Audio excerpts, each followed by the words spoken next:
নমস্কার দাদা ভাই, বেকার ভাতা, যুবসাথী, স্বাস্থ্যসাথী ভাতা পাচ্ছেন তো? আগামী দিন আমাকে ভোটে জেতান, আরো অনেক অনেক ভাতা আপনাদের জন্য অপেক্ষা করছে। ভাতা দিয়ে কি হবে? এই যে প্রাইমারিতে শিক্ষা দীক্ষা, ও দিদি নাইকো বললেই চলে। শিক্ষা তুমি ধ্বংস করো জানি, নানান ছলা কলে। মিড ডে মিলের তাণ্ডবে আজ সারা বাংলা পাগল পাড়া। 15 বছর সোনার বঙ্গে, বলতো স্কুল ধ্বংস করলো কারা? এইবার আমাকে ভোটে জেতান, দেখুন অনেক অনেক ভাতা আছে আপনাদের জন্য। ভোটে জিতবে, পাশ ফেল তো তুলেই দিলেন, জানি না কিসের স্বার্থে। তুমি দিদি লিপ্ত থাকো ওই কোটি টাকার অর্থে। কামাও কোটি ঘামাও মাথা, একটু শিক্ষা স্বাস্থ্য নিয়ে। বেকারত্বের জ্বালা আমরা দিদি, বলতো বলবো কারে গিয়ে? এই কোন দলই ভালো নাই, হাসপাতালে একটা বেডে ও দিদি একের অধিক রোগী।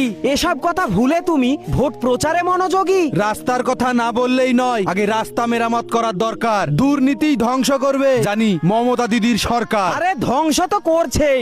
আজকে আমি অল্প দিলাম ও দিদি, কালকে দেব ঢের। শিক্ষা স্বাস্থ্যের হাল ফেরাও তুমি, নইলে তুমিও পাবে টের। মনে থাকে যেন কথাগুলা।